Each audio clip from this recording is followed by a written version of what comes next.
Hello dear students, how are you all? Hope you are very fine and you are sound in health and mind. Okay, we all are passing a very tough time, and in this critical situation we don't have anything to do, only we can pray to God and maintain our health safety. Okay, so let's start our lecture. Last class we couldn't complete it. Unit 4, lesson 3. We have been starting the passage about photograph, and it was a story between a young boy and his grandmother. The boy has gotten a picture, a very old picture of a young girl, and he asked his granny, who was the lady of this picture.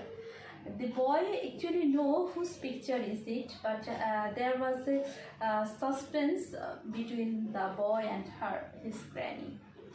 Okay, so here we completed till you don't know the trouble they had getting her into those fine clothes she was wearing.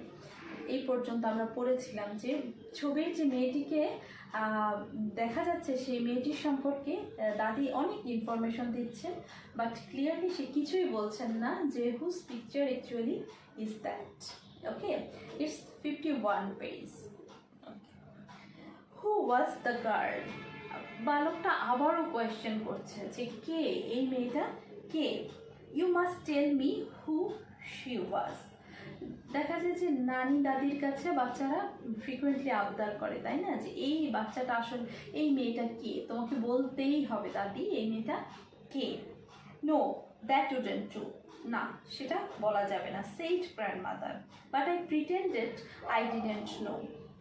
সে বুঝতে পারছে who was the lady of the picture, but she pretended that the boy actually know who was the lady of the picture, but she pretended she didn't know. Okay, the boy wants to know the identity of the girl from her grandmother. Okay, I knew because grandmother still smiled in the same way. কারণ দাদি এখনো সেই একই উপায় হাসেন। দেখো, because of getting old the smile cannot be changed, isn't it? Our face can be rough, our face can be changed, okay, our hair can be changed, but what cannot be changed? Actually the smile cannot be changed.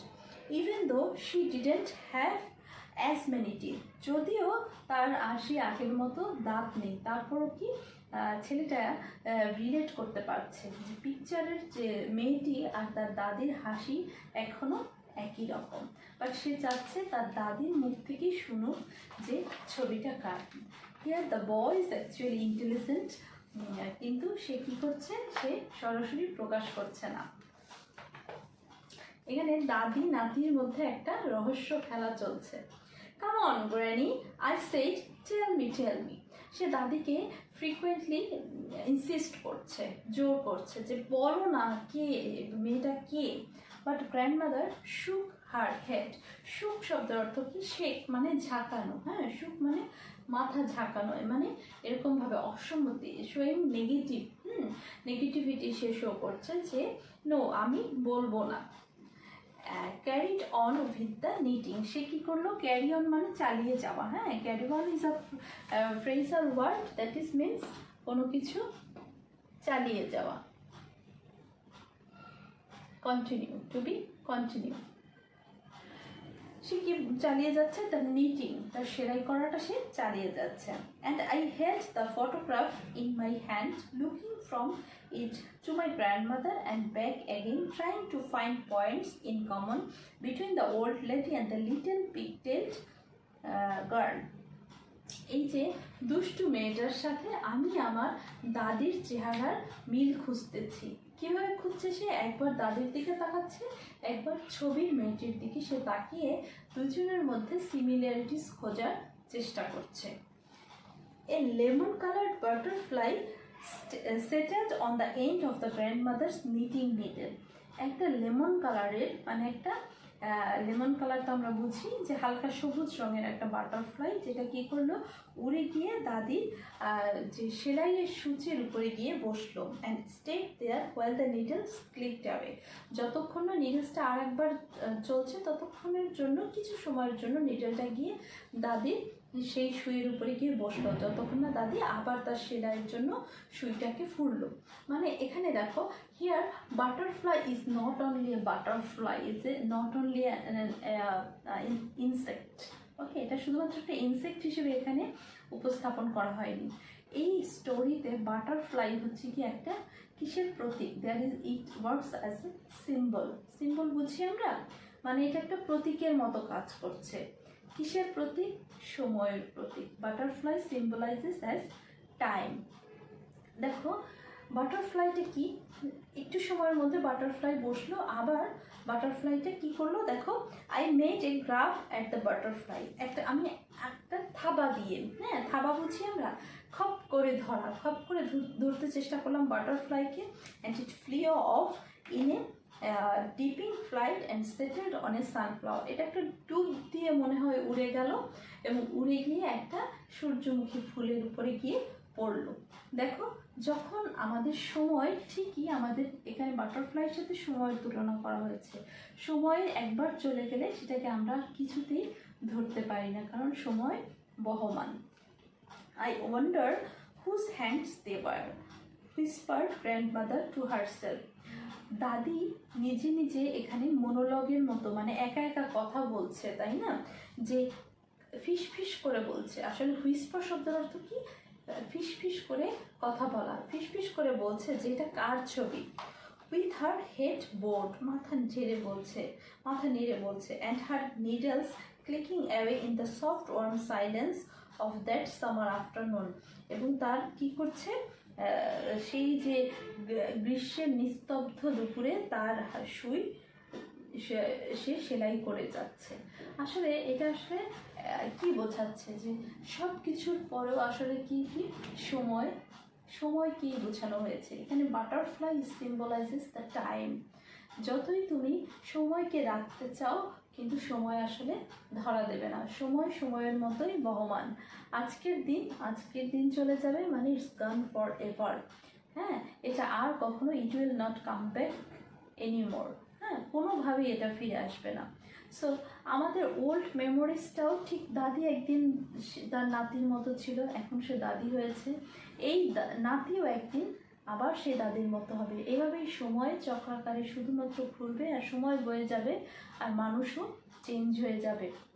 মানুষের অস্তিত্ব এটাই। হ্যাঁ, একসময় শিশু থেকে আস্তে আস্তে সে বৃদ্ধ, এভাবে তার জীবনকাল শেষ হয়ে যায়। সময় কখনোই বসে থাকে না, তাই না, কারোর জন্য। Time waits for none. হ্যাঁ, time and tide waits for none, এটা একটা প্রবাদ আছে, তাই না। সো এই পোয়েমে বাটারফ্লাইয়ের সাথে আসলে সময়কে রিলেট করা হয়েছে, সিম্বলাইজ করা হয়েছে, যে সময় যেমন বহমান থাকে না, বসে থাকে না, বাটারফ্লাইও এরকমভাবে বসে থাকে না। খপ করে তুমি চাইলেই এটাকে ধরতে পারবে না, তোমার হাত ফসকে বের হয়েই যাবে। আবার কি বলেছে, যে ওল্ড মেমোরিজটা আসলে আমরা ফটোগ্রাফির মাধ্যমে ধরে রাখতে পারি, কিন্তু সময়টাকে আমরা ধরে রাখতে পারি না, কিন্তু মেমোরাইজ উই ক্যান প্রিজার্ভ। হ্যাঁ, এটা আমাদেরকে অনেক কিছু মনে করিয়ে দিতে পারে, কিন্তু সময় আসলে আমরা কেউ ধরে রাখতে পারি না, কিন্তু মেমোরিজটাকে আমরা ধরে রাখতে পারি। এটাই আসলে অ্যাকচুয়ালি এই স্টোরিটার মূল থিম। ওকে, তো এখানে আরও কিছু শব্দ আছে যেগুলি আমি লিখেছি, তোমরা একটু যদি খেয়াল করো। গ্রাস্প মিন্স, দেখো গ্রাস্প মানে হচ্ছে কোনো কিছু ধরা, হ্যাঁ, কোনো কিছু আঁকড়ে ধরার চেষ্টা করা। সেটা হচ্ছে সিজ করা, আমরা বলি যে মোবাইল সিজ করা, মানে কোনো কিছু দখল করে নিয়ে যাওয়া, লুফে নেওয়া। হ্যাঁ, আসলে গ্রাস্প শব্দের অর্থ আরেকটা হচ্ছে লুফে নেওয়া। এরপরে আছে কি গ্রাব, এটা গ্রাব আছে। গ্রাব শব্দটার সিনোনিম শব্দ হচ্ছে গ্রাস্প। তারপর আরেকটা আছে কি ওয়ান্ডার শব্দের অর্থ হচ্ছে টু পন্ডার, বা পন্ডার মানে হচ্ছে কোনো কিছু চিন্তা করা। হ্যাঁ, টু থিঙ্ক অ্যাবাউট সামথিং।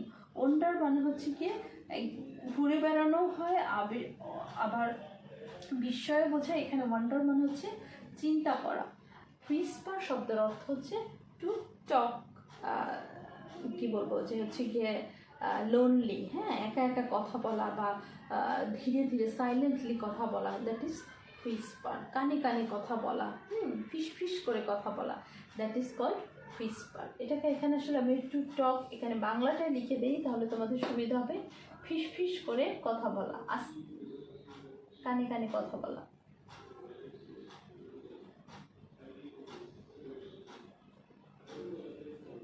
ওকে, তো এই ছিল আমাদের আজকের টপিক। আমরা আরেকটু কথা বলবো। আমরা জানি যে আমাদের সামনে ফার্স্ট টার্ম পরীক্ষা। তোমাদের পড়াশোনা আসলে কতটা অবস্থা ভালো আমি জানি না, তোমরা কতটা পড়ছো আসলে বাসায়, কিন্তু আমাদের পরীক্ষা কিন্তু খুব সামনে শুরু হয়ে যাচ্ছে। হ্যাঁ, সো আশা করি তোমরা বাসায় প্রিপারেশন নিচ্ছ। স্যার ইতিমধ্যে তোমাদের একটা ক্লাস নিয়েছেন নিশ্চয়ই, যে কি কি টপিক আমাদের থাকবে। তারপরও আমি আবার বলে দিচ্ছি, আমাদের কিন্তু 1 থেকে ইউনিট 1 টু ইউনিট 4 পর্যন্ত আমাদের ফার্স্ট টার্ম পরীক্ষায় আসবে। এখানে প্রত্যেকটা ইউনিট তোমাদের পড়ানো হয়েছে এবং সেই ইউনিটের ভিডিওগুলি তোমরা আবারও বাসায় ভালো করে দেখবে। ইউনিট 1 টু 4 প্রত্যেকটা ইউনিটের প্রত্যেকটা লেসন পড়বে এবং সেই সাথে ওয়ার্ড মিনিংগুলি পড়ে এবং এর একটা ইংলিশ সিনোনিম শব্দ তোমরা অবশ্যই শিখবে। কারণ আমরা জানি যে মাল্টিপল চয়েসের জন্য আমাদের ইংলিশ সিনোনিম শব্দ জানা খুবই জরুরি। মোস্ট অফ দ্য কোয়েশ্চেনগুলি আমাদের কিন্তু ইংলিশ সিনোনিম বেসড হয়, ওয়ার্ড বেসড হয়, তাই না? সো আমাদের প্রত্যেকটা ওয়ার্ডের এর জন্য আমি কিন্তু ওয়ার্ড মিনিংগুলি তোমাদের লিখে দেই, সেই ওয়ার্ডের মিনিংটা খুব ভালো করে কিন্তু মুখস্থ করতে হবে। দেন আমাদের কোয়েশ্চেনের অ্যান্সার লিখতে হবে। কোয়েশ্চেনের অ্যান্সারটা কীরকম লিখতে হবে আমরা এটাও তোমাদের ক্লাসে নিয়েছি আমি। সেই ক্লাসগুলি তোমরা দেখবে যে কীভাবে কোনো কোয়েশ্চেন দেওয়া থাকলে সেটার অ্যান্সারটা কীভাবে, শর্ট কোয়েশ্চেনের অ্যান্সারগুলি কীভাবে লিখতে হয়। প্যাসেজ দেওয়া থাকবে, সেই প্যাসেজ থেকে তোমাকে ফাইন্ড আউট করে অনেকটা নিজের মতো করে বাক্য লিখতে হবে, অর্থ বুঝে তারপরে বাক্যটা লিখতে হবে। সরাসরি বই থেকে কোট করে দিলে হবে, কিন্তু কী হবে দেখতে হবে যে সেন্টেন্সটা যেন হচ্ছে কোশ্চেনের টেন্সের সাথে মিল থাকতে হবে। ওকে, দেন হচ্ছে থিম আসবে তোমাদের, একটা কবিতার থিম বা সামারি। সেটা হচ্ছে কি আমি একটা কবিতায় আছে এবারের সিলেবাসে, love and friendship.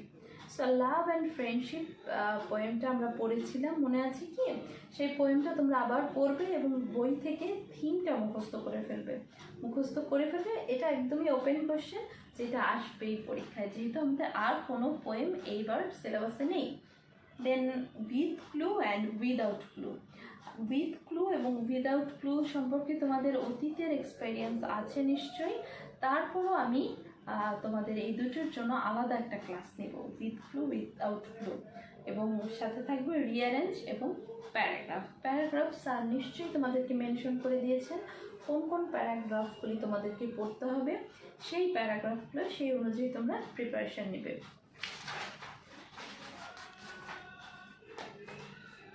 R second পেপারের জন্য তোমরা জানো কিনা, সেকেন্ড পেপারের জন্য আমাদের কী কী ছিল?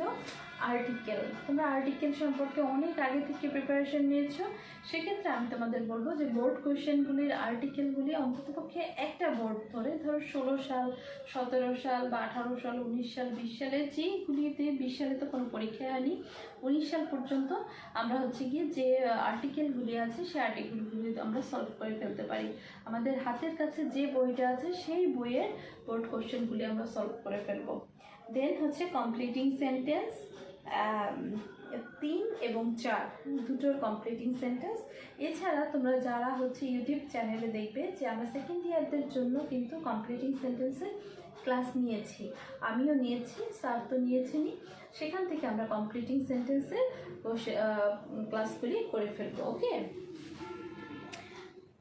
এছাড়া অ্যাপ্লিকেশন এবং হচ্ছে কম্পোজিশন থাকবে। এই কম্পোজিশনও তোমাদেরকে বলে দেওয়া হবে, সেই কম্পোজিশনগুলি প্রিপারেশন তোমরা নিবে। ওকে, আজকে আমরা ছোট একটা ক্লাস করলাম, নেক্সট ক্লাস আমরা অবশ্যই করব, সেটা হচ্ছে গিয়ে উইথ ক্লু এবং উইদাউট ক্লুর উপরে। ওকে, ততক্ষণ পর্যন্ত তোমরা ভালো থাকো, সুস্থ থাকো। থ্যাংক ইউ সবাইকে।